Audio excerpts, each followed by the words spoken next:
Well, after a successful startup and moving the car under its own power after 44 years, I think I'm going to start working on the body. And picked up some really cheap brushes, and I got some paint strippers so I can start stripping the fenders.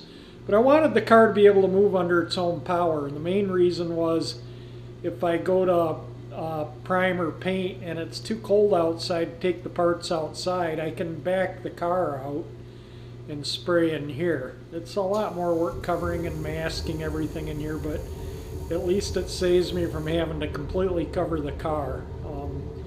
I can just crank it up, back it out into the driveway, and it makes life a lot easier. So I want to keep it in moving condition. I'd like to fix the power brake booster, but I may start stripping fenders, and I'll get to it when I can. I have a bunch of parts and stuff up in my dad's garage, or in his basement I should say.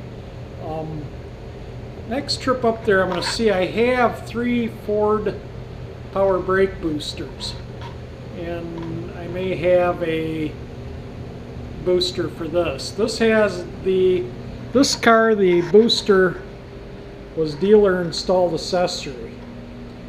This booster, what I'm finding out, I looked online and was doing a little research to see if I could get a overhaul kit for it. And that booster was used on like Fairlanes, the mid-size Fords. And the full-size Ford had a slightly different looking booster, but they do the same thing. But being a dealer installed part, I'm going to try and keep it looking like that. I had dealer installed air conditioning, as you remember, when I bought the car, and I took that off because the condenser was bad and needed a receiver dehydrator, and it just needed more work and money put into it than I wanted to, and I'd never use the air conditioning anyway. So, especially here in Michigan, this being a Florida car, yeah, in Florida you might want the air conditioning, but not in Michigan, totally unnecessary. So when I get a chance, I'm going to take this booster, I'll just undo it here, and I can slide the master a little bit, and there's a little clip I can undo there, and the booster's off, take the vacuum lines off. And then there's a clamp here, and I can take the booster apart and see what the issue is, if it's something simple or if I need new parts. But I am gonna look at my dad's, because my dad's neighbor worked at Romeo Ford Proving Grounds, and when he retired in the mid-80s, they sold their house and moved up north, and he gave me a ton of old parts he had in his basement, and there was 3 brand new in the box power brake boosters, and all those parts that he gave me were 60s and 70s components. So there's a good chance, pretty darn good chance, I might have a brand new booster that'll work on this car. It may not be this exact, might be the one that this car originally would have came from the factory, I don't know, but I got three NOS brand new in the box power brake boosters for Fords, and I'll have to look at them next time I'm up there. I'll dig them out and have a look at them, because if it's one of these, I'll swap the booster out. And so that's kind of with that. As far as the carburetor dash pot, that just brings the idle down slower when you take your foot off the accelerator, so it brings the throttle down slower, and it prevents popping out the exhaust and stuff. That's all that, it's the dash pot. It's just slows the idle coming down, that's all. But I think pretty much all the car mechanically is pretty much all set for cruising, other than that, and I'll get that taken care of here in the next week or two. I can move the car under its own power without the power assist, and so I can back it out if I need to. And I'm going to start working on getting the fenders laid out, and so I can start stripping them. We're supposed to get a bunch of snow tonight and tomorrow, so I got the snow blower out, so I don't know, I won't be backing the car out in the next day or two, but I want to get the hood off the roof in a few days so I can start stripping it, and I can see if the convertible top works, and if it does, I can maybe start looking at what I need to do to repair the rust back there in this part right here. Probably the most difficult rust repair on the whole car was that gas pocket, filler pocket. But I was thinking maybe I'll even fix this hole before I start on the doors. I don't know, I'm thinking, knocking stuff here, but I'm thinking if I can get the top down enough to where I can, get down in there and look, I might just fix all the rear quarter panels, and then the doors. I want to fix the doors while they're on the car so I don't end up with, something not flush with the quarter panel or the fender. And the fenders are going to be painted when I put them on, so I might knock this out and fix that too. Fix the bottom of the doors before, I get too far too. So when I want everything to fit and line up properly when I put the car back together. So that's kind of, and then I got to take all this trim off, the door handles off. Obviously the door panels will be coming off. I got to fix this window regulator. This window regulator, this works. It just, I think the little piece that goes on the crank mechanisms popped off and down in the bottom of the door, and it needs lubricating, so that's no big deal. I'm not too worried about that. That window works. So yeah, I was able to put the window down enough to put my fingers in there, and that's as far as I could get it to go, and I can't get it to go back up or anything. That's just kind of stuck there. The crank turns, but the window doesn't move, and you can't push the window up and down, and yeah, it's definitely messed up. Need a few these snap things, no big deal. So just kind of giving you an overview of what's coming up next is all going to be body work. And I think I want to keep the car movable, so I don't know if I want to get the lever off the column yet or not. I'll see if I can move the collar on the column without the lever. I'll take it off, but it has D-dents in there to to pop it out of park or put it in low. But I could put it in neutral, take the lever off. All I need is reverse and drive to get the car in and out of the garage. But I think you gotta, I don't know if you have to pull it back to go up and I'll look at it. And I don't think you need to get it in reverse, so might be able to just put it in neutral and take that off and get the stuff. I gotta straighten the rear bumper, and this is the rear bumper, and get them off to the chrome plater along with the two levers and the interior trim. And for a lot of my new viewers too that haven't seen from the beginning when I purchased this car, yeah, this trim in here is convertible only, and it all needs to be replated. And so I'm gonna, and the padded dash needs to be replaced, so I'm gonna get on this padded dash. I need to do that soon. Get the ball rolling on that. And this will be re-chromed. This will be re-chromed. This really isn't too bad. I could probably get away with not re-chroming it, but as long as this one is going, I might as well have that done. All the window cranks and door handles look like they'll clean up. All the door trim, door panels, seats. The interior is just really dirty. And once I can get the top down, I can, or top off or whatever, I can see in here, I can really clean. I'm going to leave the stickers on the windshield. They are staying on the car. I'll take this trim off. When I take the padded dash off, I'll probably repaint this trim. I'm going to take this panel out, repaint it. You can see the paint is kind of messed up on it there and there by the ignition switch. There's a little plastic piece that inserts here that's supposed to prevent, but somehow it's still got all buggered up. So this panel will come out, and then I can get the clock working. There's no fuse for the interior lights, the courtesy lights in the fuse block, and I think that clock is powered off that fuse. So that may be why the clock isn't going, but I'll take it apart and clean it. I got to clean the base of the speedometer and everything in here.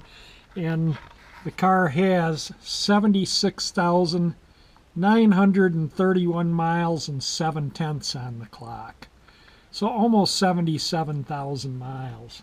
And just for all people that were interested. And yes, the cold light did go out once the temperature of the engine came up, which is, you know, all good. Everything appears to work on the car, with the exception of the power brake booster.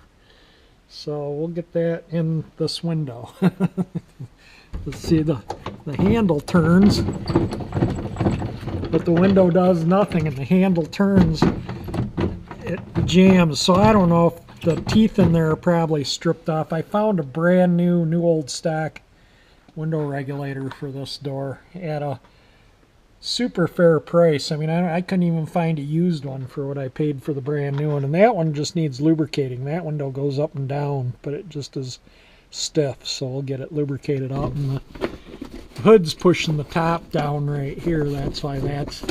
But, you know, the top definitely needs to be replaced. And while the top's off, I'll repaint all the top hardware, you know, all the frame and everything. And so it looks like brand new. It looks like there was some type of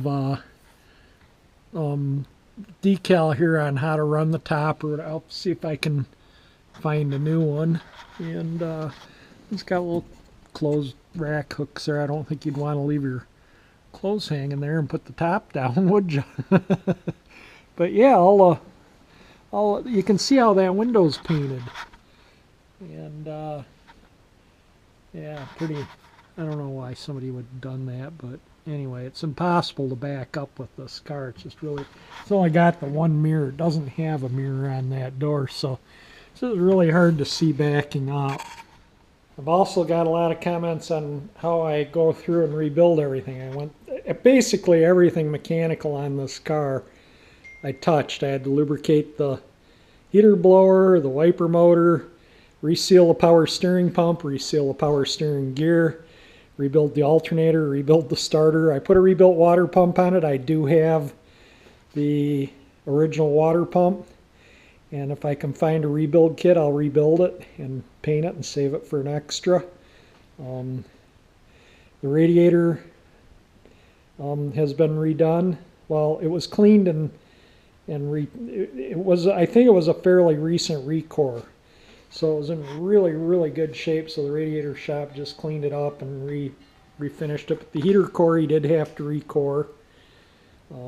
So that's, I resealed the transmission, had all new bearings and seals put in the differential, and as you saw, new axle shaft bearings, new brakes, hydraulic, all the hydraulic lines are stainless steel. So, you know, if you're a new subscriber, you can kind of, you know, a lot of this stuff has been gone through. This is the original color of the car. That's the color I'm painting the car back to. The car was repainted at one time poorly, and it's the repaints. Actually, the original paint under the repaint is in better shape than the repaint on the hood, and the hood's all filthy now. It's got overspray and everything else under the sun on it from painting in here. But that's the original paint, and this is the repaint. And it's just, I would have been happier if it didn't have a repaint on it. You know, I like when I buy these cars to restore, I prefer finding a untouched car. You know, one that nobody's had their grubbies into. No one's cut up the dash, no one's bondoed it up and hidden the issues with new paint. I really prefer finding classics with in their original condition to restore. But you know, this, I could obviously see, even though this was a repaint, it was obvious it was not a rust bucket. It was obvious it was in good shape. I mean, all I had to do was get down on my hands and knees and look at those frame boxes. What do they call them? Torsion boxes or torque boxes or something like that. Those were the #1 things to go on these cars. These things right here.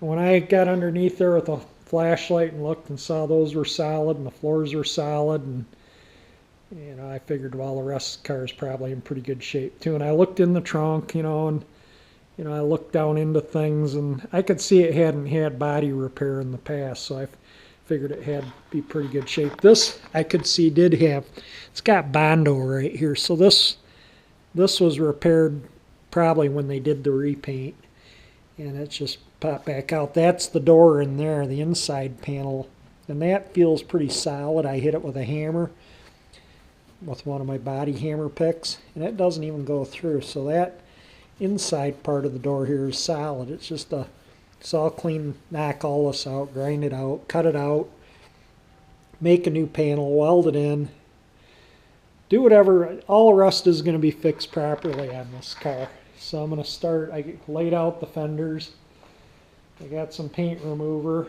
and I'm going to start, maybe tomorrow, start stripping these. I don't know if I'm going to, I might put a coat on it today, we'll see.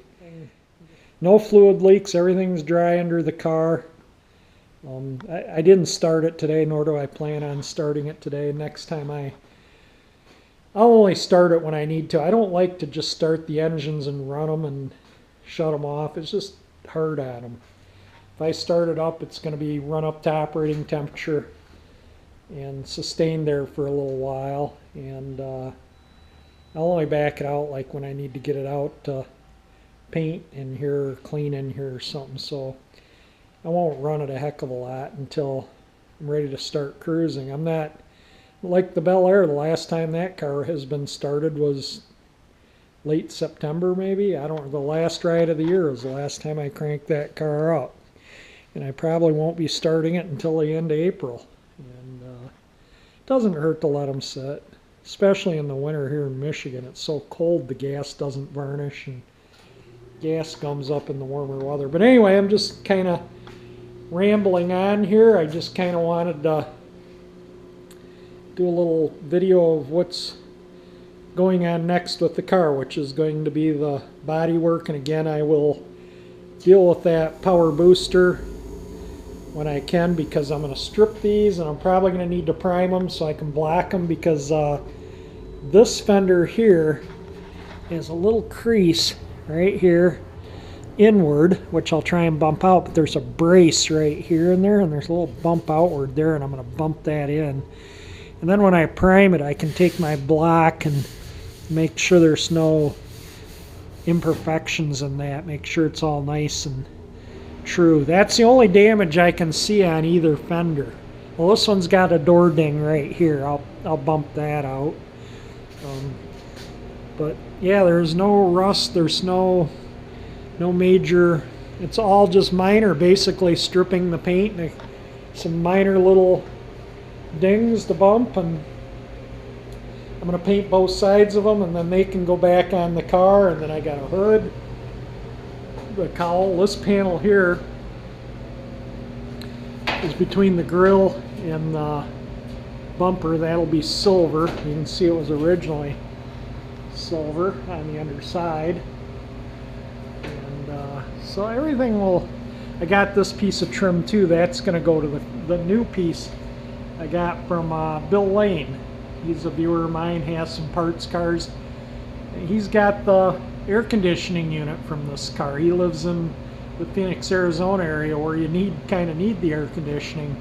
But he sent me one that has no pits. You can see that one's pretty pitted up. And it's kind of time consuming to repair those pits to re-chrome. I mean, chrome is like paint. Chrome's only going to look as good as the surface it goes on. So if you don't repair the pits, you see them, and if you try and just sand them off, and they're going to come back. It's pot metal, which is basically pot metal is pot metal. It's all the crappy stuff they sweep up off the floor and throw in a pot and make trim with, so to speak. But anyway, you got to drill all those little pits out and TIG weld them in an argon bubble, because that stuff burns. There's magnesium and stuff in there. And you hit it with a TIG welder, and it's just going to burn away unless you have zero oxygen. So you need to put it in an argon bubble to weld that stuff. I've done it in the past. It's a lot of work, and I just don't care to do it. Did it once, and I said I'd never do it again, and I don't think I will. And And for my new viewers too, I got these new, both door handles new. I got NOS taillights and bezels. All this whole assembly basically will be new. I'll reuse the anodized aluminum. Some of the trim down here needs some little dings knocked out, and I'll polish it up, repaint the black in it. Same with the grill. That stuff's super hard to find, super expensive, and everything I've found is in worse shape than what I already have. So I'm just going to reuse what I have. And I could probably, if all else, need have it reanodized. The one thing that I need is these wheel well moldings. The moldings that go on here are full of door dings. So if anyone knows where to get them, all 4 of them. I'll show you what they look like. So these are the wheel well lip moldings, and I believe they're anodized aluminum. They don't feel heavy enough to be stainless, but you can see this is one of the better ones too. One of them, man, it just got ding, ding, ding, ding, ding, like all down it. And so if I can find a nice set of these, all 4 of them, that would be, that aren't dinged up. I mean, I can bump these out, and I can either have them reanodized. The anodization is basically aluminum oxide, and I could either have them reanodized, or I could strip the anodization off a little paint stripper and polish it up with some Neverdol. And the only thing is, then you got to polish them a couple of times a year. They'll dull if you don't. The anodization, keeps them shiny for years with, without attention, because most people bought these cars and put gas in them and drove them. And this is the right-hand lower quarter panel molding, and you can see that dent. This is anodized aluminum too. But I think for the most part this will clean up, and I can bump those dents out. There's a little hole there where the bumper hit it. That's all behind the bumper, so you don't really see it, but I'll try and clean that up and straighten it up, and if I have to have them re-anodized, I will. I can repaint the black in them, but I don't think I'm going to re-anodize the aluminum. I think that's an expense I'm not going to be able to afford. I'm topping out in my budget now, but these are down here, so they're kind of not as visible as like the trim up on the car. And I think once they're cleaned up and straightened up and the black repainted in them, they'll look fine. The rocker moldings and the radiator grill are in the basement, so they don't get damaged. And I repaint the whole, for my new viewers again, I'm going to repaint the whole inside of the trunk compartment, the underside of the trunk lid, the door jamb, everything painted on this car is going to have new paint on it, with one exception. This little spot right here, that's still the original paint, and that was some writing from the factory on there, and I just didn't have the heart to remove that and paint it, so that's still original. The rest of the car, I'm going to strip down to the bare steel and start over. If you don't, you can get problems telegraphing through. You got to take them down to the metal. I'll take this rubber out of here. The inside of that channel is in pretty good shape, so I won't have rust fixed in there. Those are notorious to rust out on the older cars. That's in good shape. Even up in there, it's in good shape. The underside of the trunk lid here has some surface rust where the seam sealer came out, but I think that'll clean up nice. Inside in here is pretty much all spotless. And again, this anodized aluminum here, I'll clean this up. This is anodized. This is like a silver paint with black stripes.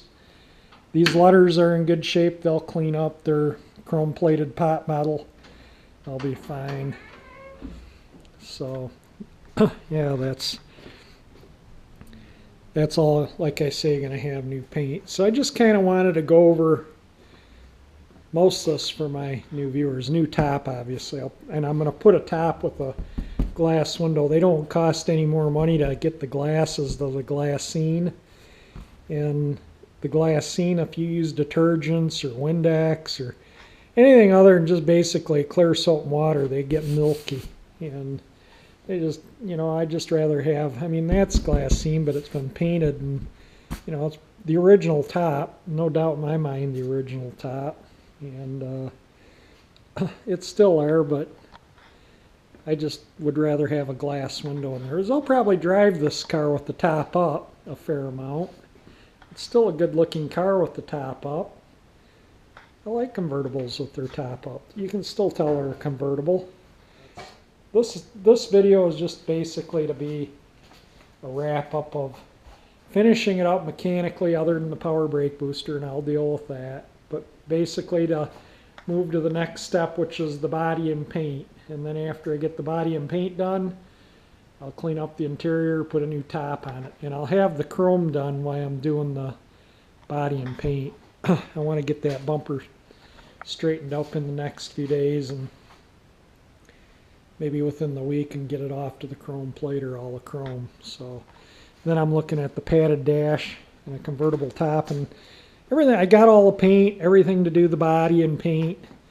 So I've really, when it comes right down to it, I'm going to have to buy a set of tires. So that's $900. Like I say, I'm nearing the top of my budget. I'm a little over $9,000, and I still got, that's about $900 for new padded dash. The convertible top's about $500 with a glass window, and a set of tires and the chrome, and I'll be done with spending money, hopefully, big money. There'll be all those normal maintenance, oil changes and, the Pertronics ignition stuff, and just, little odds and ends that I want, little details and stuff. So that'll probably add another $500 or $600 to the project, but I think we'll be coming in under, I'm hoping on, my budget was $10,000. Yeah, I'm going to probably go over it. I think that's going to happen. And I was trying not to. I was trying to keep it within that $10,000 window, but I think I'm going to be touching maybe $12,000 by the time the car is cruising down the road, looking all nice and pretty. Well, that's just kind of going to be about it for this video. I just kind of wanted to go over what my future plans are now that the car is done basically mechanically. That was my goal, to get it running and moving, and then tackle the body so you don't mess up new paint, fix some mechanical issues. So I wanted to, for the most part, get most of it mechanically done. There's like I say, a few little odds and ends like the power brake booster and little tiny things like that. I think that's about it, and Pertronics and stuff, but get the most part done, and then I can start on the body, and then the interior last. And I'm going to probably be gutting most of the interior out to do the body, because I got to get the rear seat and rear side panels off to get into the inner quarters to make sure there's no rust in there, make sure it's all cleaned out and painted in there. And where I got to weld up the rust on that quarter panel in front of the tire, I don't want to get a fire going inside there and not be able to see it or get at it. So with the interior panels off, I can see in there, and when I'm done I can paint in there and undercoat in there if I need to. I can clean the trim panels up while they're out, clean the seats up while they're out. I got to take the door panels off, obviously, to lubricate and get the window mechanisms working. The dash has to come all apart. So all that'll be done, I think, as I'm doing the paint, because I'm taking the convertible top off to fix that stuff. So, it's all going to get done. And now I'm on I got 2/3 of the mechanical work of what I've got done. The undercarriage was the messiest and nastiest, but I got 2/3 of the work done on the car itself. So the body is in pretty good shape, so it should move along fairly easily. It's just basically going to be a lot of stripping paint and priming and sanding and painting, other than got that rust spot. I'll probably have one in the back of the door, probably the other door too. I'll check it out, make sure it looks okay other than the front corner, the other door. The other rear quarter panel's all fine, down on the lower end. But I'll have a look in there when I get all that stuff out. You know, I'll get the trunk out and get the interior, and then we can go from there. But anyway, again, I'm just rambling, so I'm going to end this video. If you like my video, hit the like button. If you want to see this car all shiny and green again, cruising down the road in its glory, subscribe to my channel, and thank you for watching my video. A little paint stripper ought to bring the beauty and luster back out in the paint.